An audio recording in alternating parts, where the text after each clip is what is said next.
Our story begins 65 million years ago in Brooklyn, New York. The Earth is a bubbling stew of primordial ooze, inhabited by overgrown reptiles with thick skins, tiny brains, and big, sharp teeth. Suddenly, the red sky grows dark. Out of the blackness, a meteorite hurtles to the Earth. As the big rock slowly sinks into the Earth's soft crust, a small, cone-shaped sliver of crystal breaks off.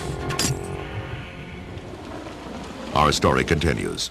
In Brooklyn, a mere 64,999,980 years later, a breathless and beautiful young woman tenderly places a bundle on the steps of a Gothic church. She takes from around her neck an exquisite pendant, a unique cone-shaped sliver of crystal, and places it inside the bundle. As she does, we catch a glimpse of the contents. It's a large metal egg, an egg unlike any other seen by modern man. As we watch, the egg moves, it cracks, and a tiny, delicate human hand reaches out into the night. Our young woman leaves reluctantly. Darting into an abandoned tunnel held up by rotting beams, she heads toward a familiar and distinctive rock formation at the end of the tunnel. A handsome, evil-looking intruder overtakes her. Where's the rock? Where did you leave the rock? For now, the question will go unanswered. Welcome to our miraculous world. When did the accident happen? It's 20 years later. Today, in fact, in the Brooklyn apartment of Mario and his younger brother, Luigi, the Mario brothers. Like their father, and their father's father, and his father before, the Mario brothers are plumbers. The best plumbers in Brooklyn. The best plumbers in Brooklyn, with very few jobs. Don't use it, don't move it, don't loosen that blanket. You don't want to lose it, do you? Then do exactly as I say. We'll be right there. Mario wrestles Luigi away from his favorite television program. Luigi, we got a broken dishwasher at the Riverfront Cafe. You know what that means? We got work. Wait. On our miraculous world, this guy just found out he's been in another dimension. The only miracle I know is we're still eating when we're going broke. We ain't going broke, Mario. We're already there. Mario, a man with a handlebar mustache, a fully stocked tool belt, and 2 feet firmly planted in reality, ponders his younger brother's gullibility. Waiting for Luigi to strap on his tool belt, Mario turns off the TV and picks up a tabloid newspaper from the coffee table. I can't believe you buy this miracle hooey. Hey, that's got the article on the missing Brooklyn girls. Yeah, and it's also got one on a scientist who turns brains into cheese. I don't know. Maybe it could happen. Say you drink a lot of milk, but you don't swallow it, and then you shake your head really fast, and for some reason your head gets, I don't know, refrigerated. Maybe, somewhere, somehow, there's a possibility. It could happen. Mario points to Luigi's head. You're right.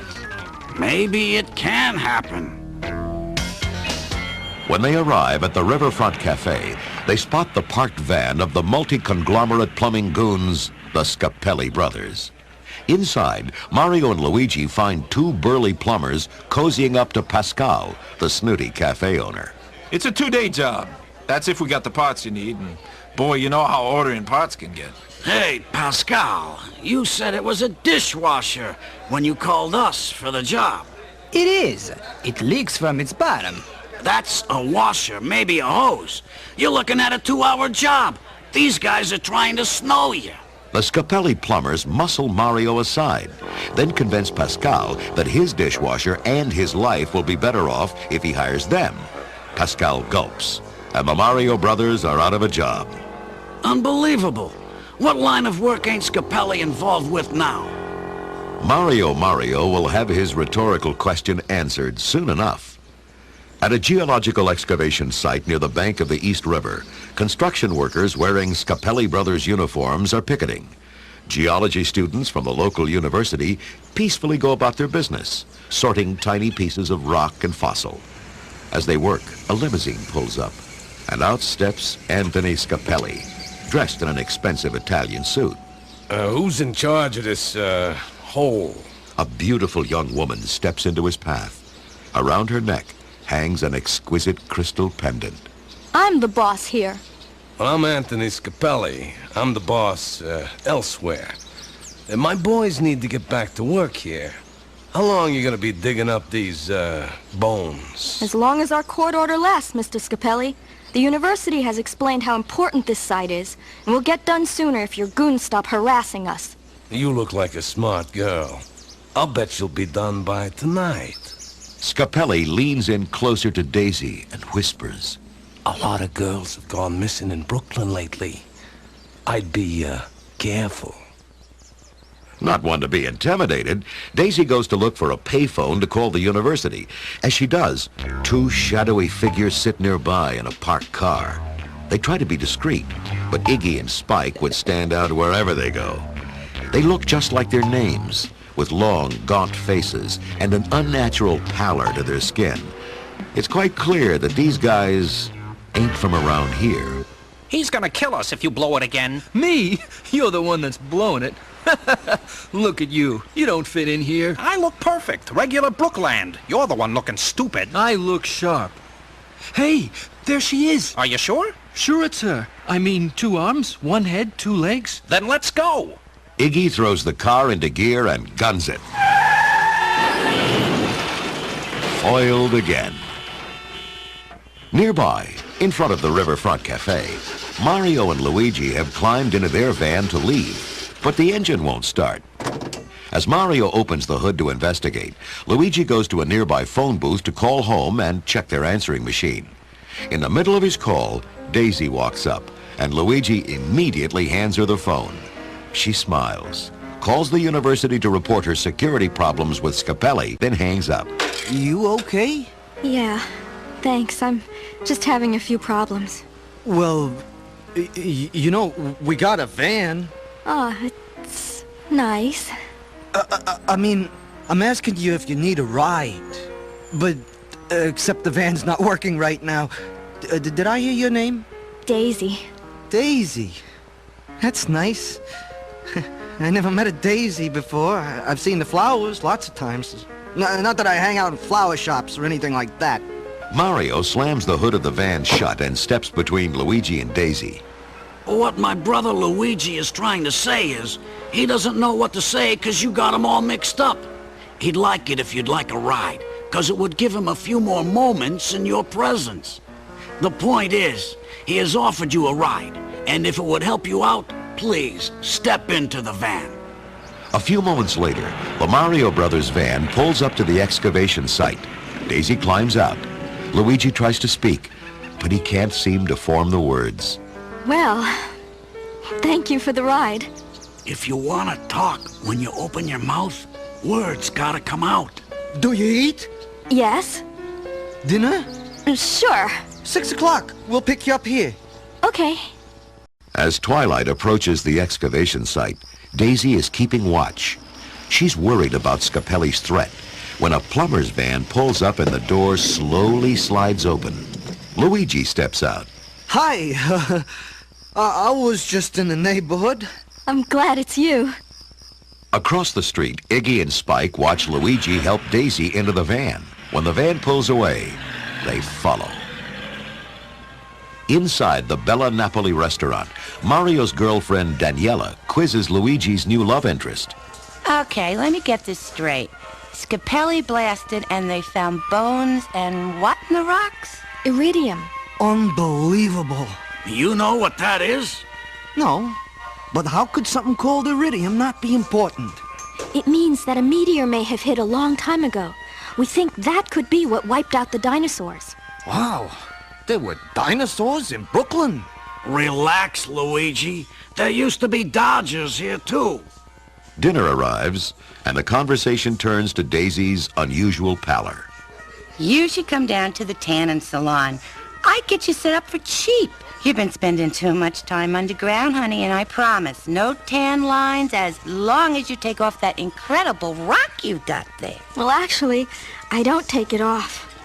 I know it's weird, but it's the only thing I've got from when I was found. I'm sorry. Found? I was abandoned. I grew up in St. Teresa's on Fulton Street. Wow. So you don't know who your mother or father are either? No. What do you mean, either? 'Cause Mario brought me up.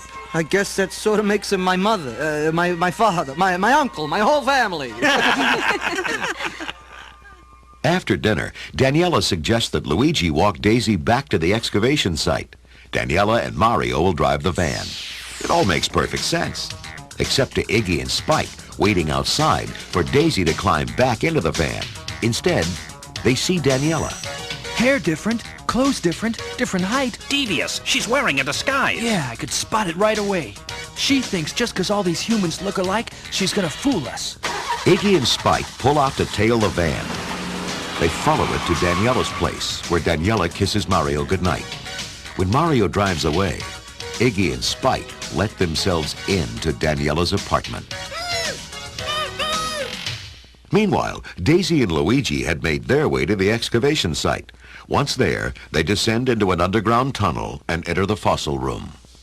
Wow. Awesome. While most kids were watching cartoons, I was reading about dinosaurs. I used to make the nuns take me to the Museum of Natural History, and I wouldn't want to leave. I don't understand why, but I've been drawn to this stuff all my life. I feel at home here. Luigi admires Daisy in the dim light as she holds up a fossilized jaw full of sharp teeth. Like, look at this. Guys like him used to roam the earth. What was he thinking before he died? Probably, no, I don't want to die. Oh, the proportions of the bones here, the opposable thumb. It's almost as if he was a monster trying to be a human being. It's beautiful. Luigi leans close and is about to kiss Daisy when they are interrupted by sounds from deep within the tunnel. What's down there? The sump pumps. They start toward the noise, but then hear the sound of footsteps coming directly toward them. Dousing their flashlights, they press up against the tunnel wall, just in time to see two figures dash out of the pump room and around the corner. Even in the darkness, Luigi can see the letters on their uniforms. Scapelli's. Water is flowing into the passageway, and being the confident plumber that he is, Luigi knows exactly how to handle the situation. He runs to the phone and calls Mario. By the time Mario arrives, the water is ankle deep. Strap on your tools, kid. We're going in. Mario, I was on a date. Luigi, when are you gonna learn? Never go anywhere without your tools. They're probably still in the van. Get them and meet me down below. Moments later in the pump room, Mario, in the manner of a surgeon, holds out his palm to Luigi. Isla wrench. Crescent, no. Cumberland gauge. Luigi winks at Daisy and points to his big brother. Piece of cake. Guy knows his stuff. Not far away, two funny-looking guys scratch their heads. Wrong again. How many is that we got wrong? 5. 0 for 5. What percent is that anyway? I don't know. Let me think. Yeah, whatever it is, it ain't good. I'm telling you, he's gonna kill us. Suddenly, Iggy reacts, clamping his fingers into Spike's arm. His nostrils flare. Up ahead. Smell that? Smell it? It's her. I definitely know it's her. Iggy and Spike drop into crouches and move forward in the darkness. Slowly and silently, in a way that's not quite human, they stalk their prey. At last, they spot her. But first, they have to take care of the two plumbers. Daisy resists, but she's no match. They drag her deeper, deeper, deeper into the tunnel. Back in the pump room, Luigi is the first to come to. He looks around for Daisy, and realizing she's gone, rouses Mario. The brothers hear a distant voice. Luigi! The brothers gaze in disbelief. The voice is coming from a wall made of solid rock. As they stare, the wall ripples, and Daisy's face appears through the surface. Luigi! Without thinking, Luigi reaches for her. His hand goes right through the wall. When he pulls his hand back, it's clutching the pendant. Angrily, Luigi thumps the rock with his fist. He's sucked right in. Mario, not about to let his baby brother go unsupervised, pounds the rock. Nothing. He kicks the rock. Nothing. Close to exhaustion, he collapses against it. Mario tumbles through a cosmic vortex, a bizarre distortion of shifting dimensions. Then, little by little, shapes become solid, and he finds himself in a chamber sprawled next to his brother. Did we die? No, if we went down below, there'd be accordion music. They follow Daisy's faint voice out of the chamber and through a tunnel. Emerging, they stare in disbelief. They're at the top of a ramp, looking out over throngs of odd-looking people in a dingy, distorted, fungus-covered version of New York. What is this? I don't know. I ain't been to Manhattan for a couple of weeks. Looks like it's been a bad couple of weeks. Maybe it's the Manhattan of the future, and we were just knocked unconscious for 100 years or something. Or maybe it's the Bronx of today. No wonder they tell you never to go up here. Maybe it's a parallel dimension. You know, an alternate world to ours, sharing the same space as us, but totally unreachable, except by tunnel, and then by liquid rock, and... I know, I'm reaching. High overhead, in a lavish high-rise suite, a familiar man-like creature named Koopa looks out over the city.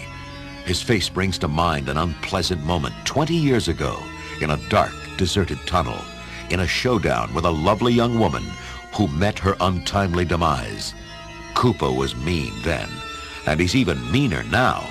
He plots his takeover of the world, our world, with his girlfriend Lena. For 65 million years, our people have been exiled to this pit-hole of a subdimension, while the mammals have roamed freely on the other side. But soon, the world will be mine. Soon you'll merge the dimensions, and we'll have everything you've dreamed of. All we need is the rock. And the princess! I need the princess! Just then, Spike and Iggy blunder in. Sir, I've got the princess. She's here. She's being defungused. Good. Now where's the rock? Rock, sir? Yes, Frog Brain, where's the rock? He's always forgetting things. Spike, bad Spike. Now, what rock exactly are we talking about? The piece of the meteorite she wears around her neck. I told you not to forget it. Oh, that rock. The plumbers took it. Without the missing piece, the meteorite remains dormant, and I cannot merge the dimensions. You know what that means? It means we're trapped in this world with no access to the resources of the other. Which means the very end of dinosaurs, the greatest creatures to roam the earth. Do you want to be responsible for that? Put out an all-points trawl.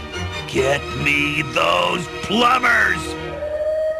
As he speaks, those plumbers are in a whole heap of trouble. Not only have they lost Daisy, but they've landed in a bad part of town. Luckily, here comes a friendly old lady. You guys from out of town?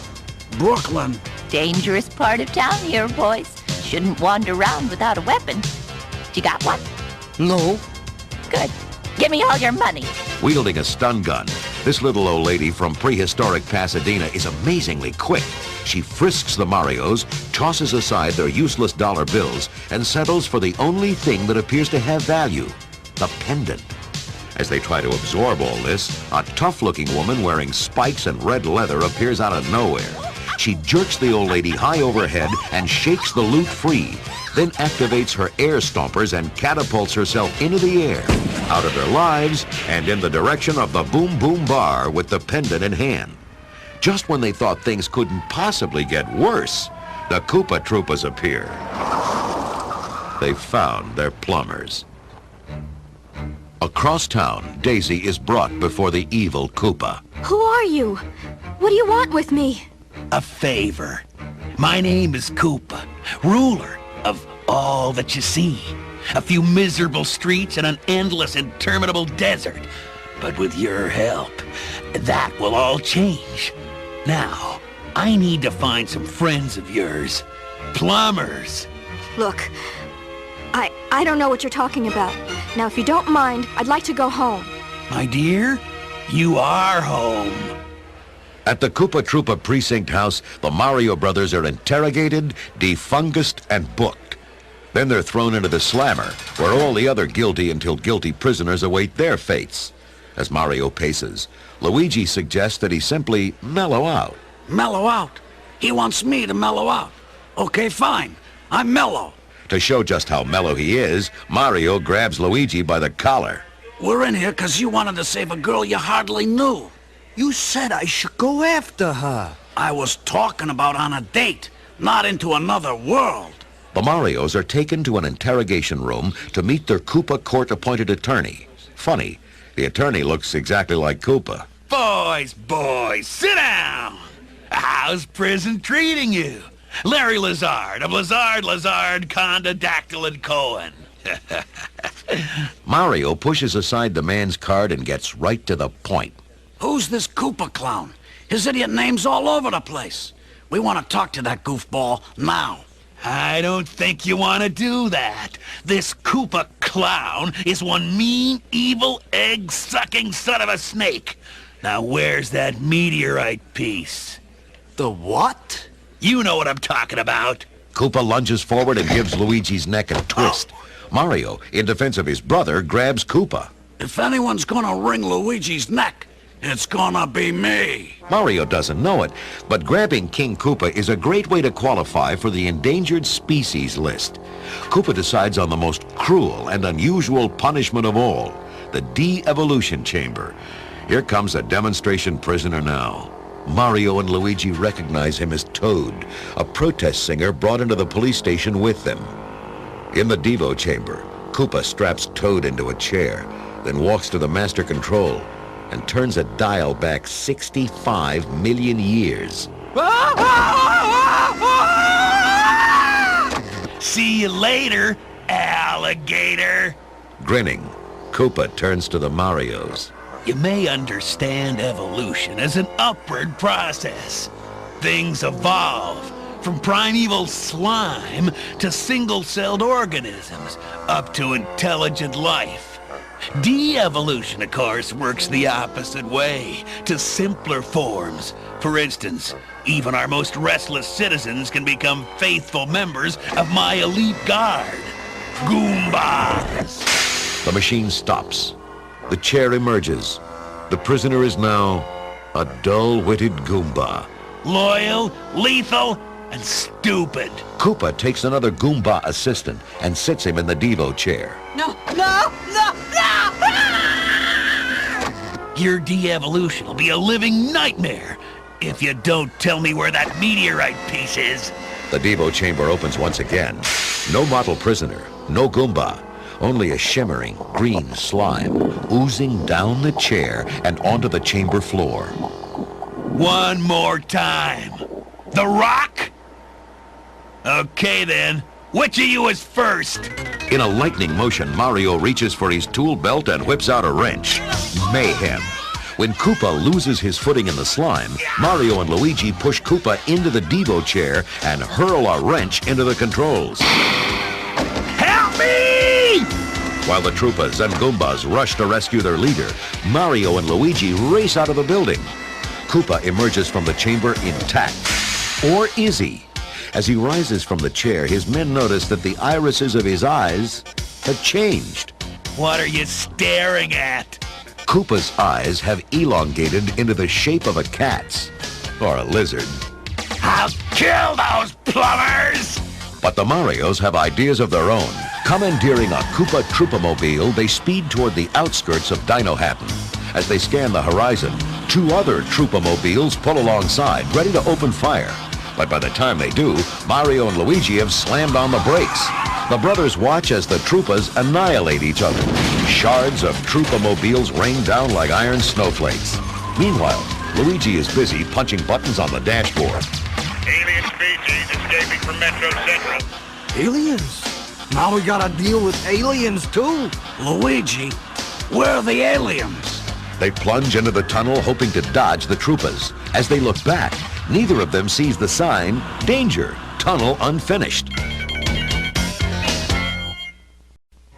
In a tower high overhead, Koopa considers his takeover plan as he and Lena soak in a huge sunken bathtub.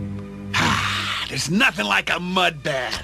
It's dirty and clean at the same time. Soon we'll have the Rock and a new world to rule together, side by side. Shh! I'm thinking. We need the princess. Daisy's the only one who can withstand the force of the meteorite. She was born to it. Oh? And what am I, chopped lizard? We've been together since before she was hatched. Iggy and Spike enter the room, announcing that the plumbers are in the unfinished tunnel, heading for an unhappy crash landing in the Kupahara Desert. And that's that. Bye-bye, plumbers. The tunnel ends in a 200-foot drop-off, so we'll just pick through the remains. A little more gruesome, perhaps, but I'll still get what I want. As Koopa gazes at Iggy and Spike, he has a brilliant idea. You two are coming with me. Lena, bring me the princess. He takes his two henchmen to the de-evolution chamber, where he readies Spike for the Devo pod. Iggy is relieved. I always thought he'd make a good Goomba. Goodbye, Spike. But Koopa has reprogrammed the machine to evolve forward instead of backward. When Spike emerges, he isn't fungus. He's something slightly better. An intellectual. Our not-so-benevolent dictator, as it were. Charming ensemble. Koopa pushes Iggy into the Devo pod and repeats the motions. My word, I feel as though I've been transformed. Ah, Ignatius. Quite an agreeable transmogrification. To the desert, both of you. Excuse me, that hardly seems logical, does it? Perhaps we should stay and help formulate strategy. Tete-a-tete, inner circle, that sort of thing. Here's what seems logical to me. If you do not return with the plumbers and the rock, I shall personally kill you. Very good point. Since you put it that way. Interesting syllogism, I think. It works on numerous levels. Go! Above the Kupahara Desert, in an unfinished tunnel filled with fungus, our unknowing plumbers speed toward the free fall of their lives. I can't stop this thing, and I can't see where I'm going. This fungus is gonna kill us. Look out! Mario! We're hitting the end of the tunnel! As we watch, the brothers' car shoots out of the tunnel and into the night, trailing strands of fungus. But before it hits the ground, the fungus snaps taut and stretches like a moldy green bungee cord. Amazingly, it holds, and the car is lowered softly onto the desert sand. Just as gently, the fungus releases the car. Hey, was that superior driving skills or what? Wow. So what is the deal with this fungus? I'm telling you, Mario, there's something going on here. I'm serious. Superior driving skills, period. Meanwhile, Lena enters the room where Daisy and Daniela are being held, along with the 4 other girls who'd been reported missing in Brooklyn. Now let me guess. Which one of you is Daisy? Ah, you have your mother's eyes, Princess Daisy. What? Come with me. Lena leads Daisy into the hallway, out of sight of the guards and other prisoners. Look, Princess, I've been hanging around Koopa as long as that rock's been hanging around your neck. It was your mother's. When Koopa took over, she smuggled it to the other side. Then she died. Just then, Koopa enters. Lena smiles her slimy smile. Oh, why, Koopa, I was just telling Daisy about her mother. She was quite an inspiration to some. What about my father? Is he alive? It depends on what you mean by living. What are you talking about? Where is he? Here and there. Stay away from me. Hey, don't fight it. You know you're different. Always searching for your past, where you belong. But you belong here. Here, now, with me. You see, you're one of us, descended from dinosaurs, destined to rule. You and I, together. Even Yoshi, Koopa's pet baby Tyrannosaurus Rex, finds this dialogue a little hard to take. He growls at Koopa, but Koopa persists, looking more reptilian by the moment. As his tongue begins to dart in and out, the door opens, and in walk Spike and Iggy. Catch you at a bad time? The plumber's vehicle is unpeopled. Unoccupied. Untenanted. Uninhabited. Vacant. Empty. Which would lead one to believe that the plumbers are alive somewhere in the desert. Get them! If I see you or the plumbers again without the rock, I'll kill all 4 of you! Koopa stomps out of the room. Yoshi gives him a farewell growl. Then he happily sidles up to Daisy and flops over, waiting to be petted. In the Kupahara Desert, Mario and Luigi wander aimlessly, arguing about whose fault it is that they're stranded. when suddenly a dune buggy carrying Iggy and Spike comes bounding over a nearby hill and crash lands at their feet. The occupants are dazed. It's those creeps who stole Daisy! When Spike and Iggy come to, they're upset to see that they've been tied together with drain snakes. Ruffian! Hoodlum! Hooligan! Brigand! Picaroon!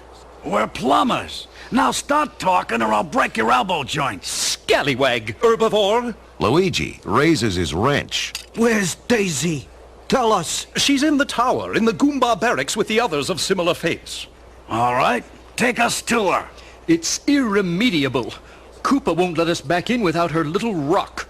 Wait, that thing she wore? The meteorite piece. It chipped off on impact 65 million years ago, causing the harmonic divergence between our dimensions. When it's put back into place, the dimensions will reunite. Then Koopa can invade. Your world will be overrun by Goombas. I don't get it. Why doesn't he just come through like you clowns did? The gateway? Too dangerous, too small, and it's been sealed for years until now, until something on your side must have blasted it open again. Scapelli. We gotta find this rock thing and get Daisy. Yeah, and you two creeps are gonna help us, aren't you?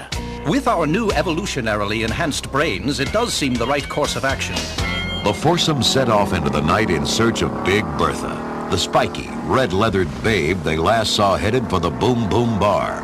On the way, Spike and Iggy get misty-eyed as they recall life before Koopa under the velvet glove of the Philosopher King, Daisy's father. And you put up with this now? Actually, we never really thought about it. But now, come to think of it, it has become a rather cruel, oppressive place, has it not? When they arrive at the Boom Boom Bar, Mario and Luigi check their tool belts at the door, while Spike and Iggy saunter up to the bar to plot their coup attempt. Nobody seems to notice that the hat check girl has dialed 411 and is whispering into the phone. Hi. You were looking for the plumbers? Well, I think I spotted them. Across the room, Mario spots a familiar face. He approaches Bertha. Name's Mario. I'm your main man, your Ramadan, your can of spam. Please, hit me again. I've never seen such fluidity of form, such grace.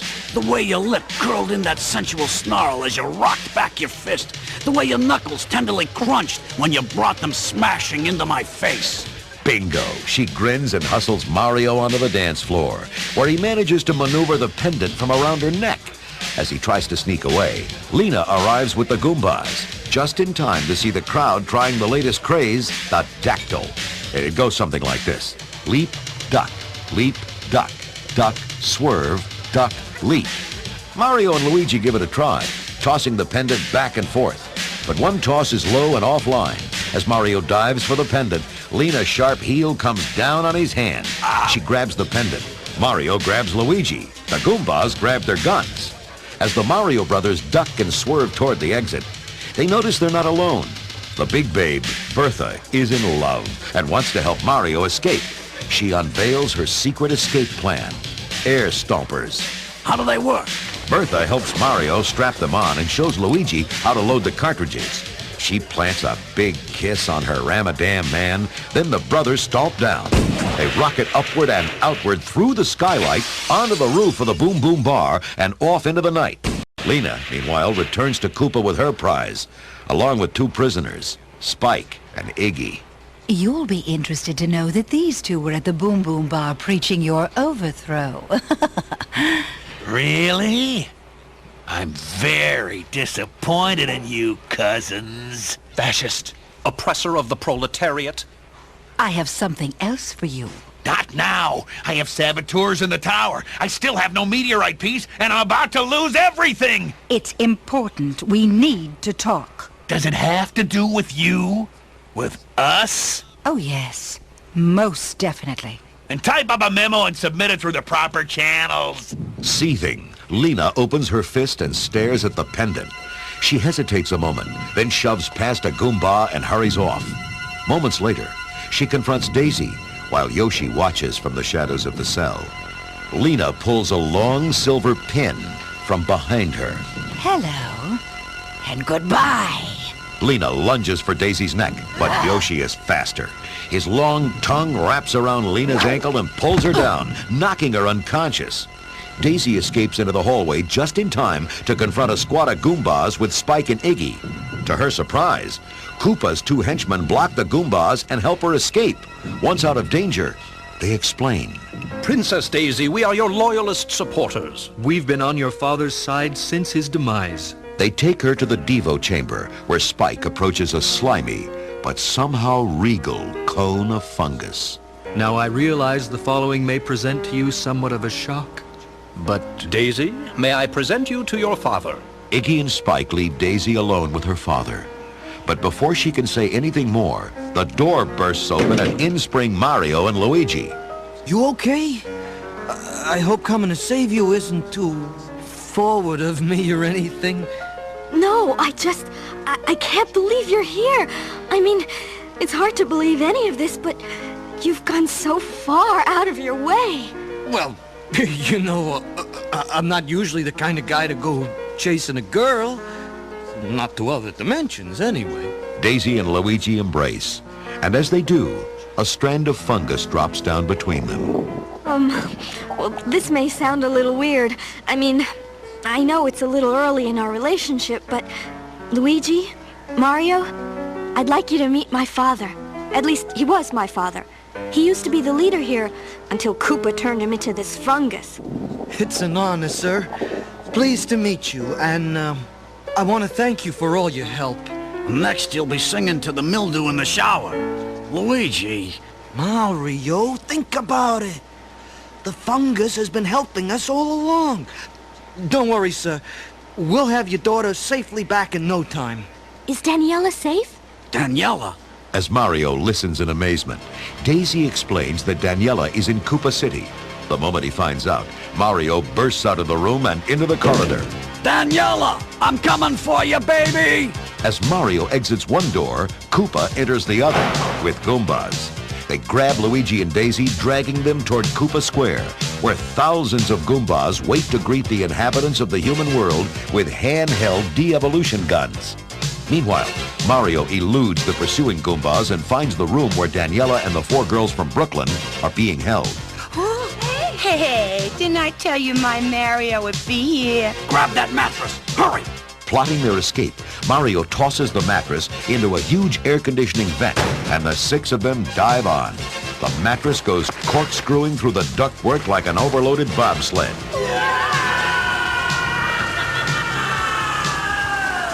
Outside, Koopa has arrived at the square with Daisy and Luigi in tow. With satisfaction, he surveys the Goombas and their Devo guns, ready to carry out his diabolical plan.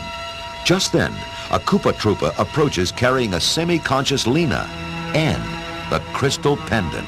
Very good work. It's funny, isn't it? How days that start up so bad can end up so good.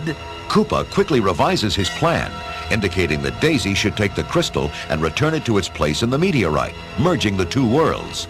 But he hasn't counted on the Brooklyn bobsled team. With a loud whoosh, the crowded mattress flies out of the ice-covered air duct and into Koopa Square. It lands on top of the Goombas and knocks Koopa for a loop. Quickly, the Mario brothers take stock.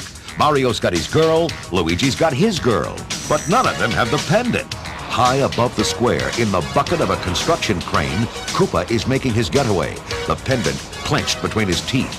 Mario, meanwhile, hops on the fungus, and it carries him up level with Koopa. Mario reaches for a wrench and whaps Koopa on the head, jarring the crystal loose. It drops straight into the hands of a diving Lena.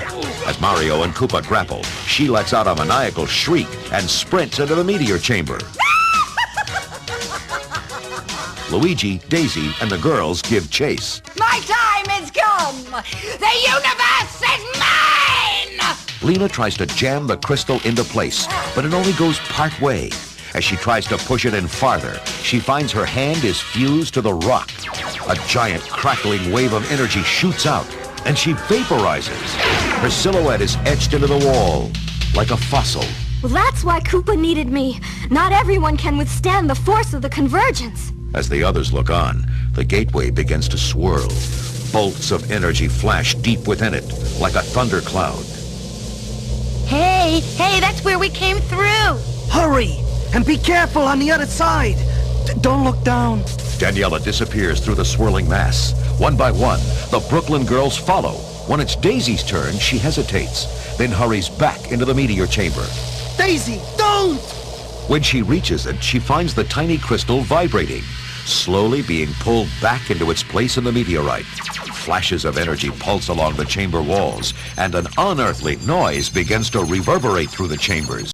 Above the square, Mario and Koopa continue to slug it out, each thinking the other has the pendant. But when the noise grows louder, they realize the truth. The rock is in place, and the merge has started without them.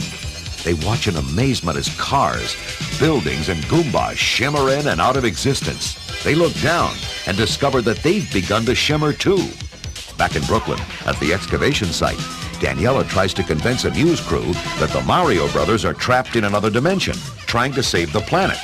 The TV crew isn't buying it. Neither is Anthony Scapelli, who stands nearby. Those guys will do anything for publicity. Convinced her story is just some elaborate game, the crew starts packing up. But just then, the air begins to shimmer.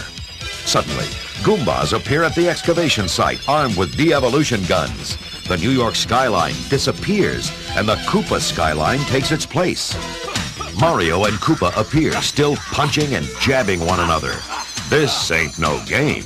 The TV crew decides to stay. Koopa breaks away from Mario and plucks a Devo gun from the hand of a nearby Goomba. Laughing, he turns to Mario. It's Brooklyn! Welcome to my world! And goodbye! Koopa fires. Mario ducks. The blast hits Scapelli, who turns into a chimp wearing a $1,200 suit. Mario lunges for the gun. Underground, Luigi and Daisy try desperately to reverse the merging process. With his plumber's tools, Luigi devises a makeshift lever and tries to pull the crystal out. It's working! As the noise reaches a crescendo, Luigi gives one last yank, and the crystal tumbles out. As quickly as they appeared, the armed Goombas shimmer and disappear from the excavation site. The Empire State Building, the World Trade Center, and the rest of New York shimmer back into focus. Just as suddenly, Mario and Koopa find themselves next to the bone-dry fountain in Koopa Square. Koopa looks to his Goombas for help. You pea-brained morons! Don't just stand there! The dim-witted Goombas begin to dance. Luigi and Daisy emerge from the tunnel just in time to witness the face-off between Mario and Koopa. Luigi taps two grooving Goombas on the shoulders and politely takes their Devo guns. He tosses one to his big brother. Mario! Mario levels the gun at Koopa and fires. Zapped by the de-evolution beam, Koopa twitches and trembles. See you later, alligator! The crowd grows silent. The Goombas stop dancing. Everyone looks up as Koopa contorts and falls back into the bucket of the crane. Then suddenly, a very angry Tyrannosaurus Rex rises in his place. Mario and Luigi fire again, and again, and again. Jolted by the beams, the T-Rex begins to shrink and change from lizard to slime. Then, a huge glob of slime oozes from the bucket and splatters into the street. The fungus that used to be king seems to wave, then disappears through the cracks of the dry fountain. Suddenly, the fountain springs to life with fresh, crystal clear water. The dry, parched earth in Koopa Square turns lush, covered with grass and sweet-smelling flowers. Luigi turns to Daisy. Come on, let's get home. I can't. I can't go yet. What do you mean? Daisy, you know how I feel about you, even if I don't really say it exactly right. I want to show you. I want to be with you. Look, what she's trying to say is, she loves you. But she's got to stay here until she really knows where she belongs. And if you love her, you'll understand. And you'll leave now before your brother strangles you. Luigi kisses Daisy for the first time, and possibly the last. Then, each goes back to their own separate world.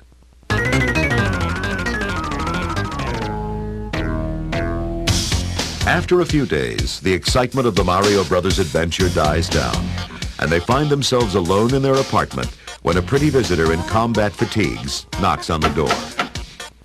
Daisy! You're not gonna believe this. I believe. The plumbers strap on their tool belts. Look out, foes of Daisy. The Super Mario Brothers are on their way.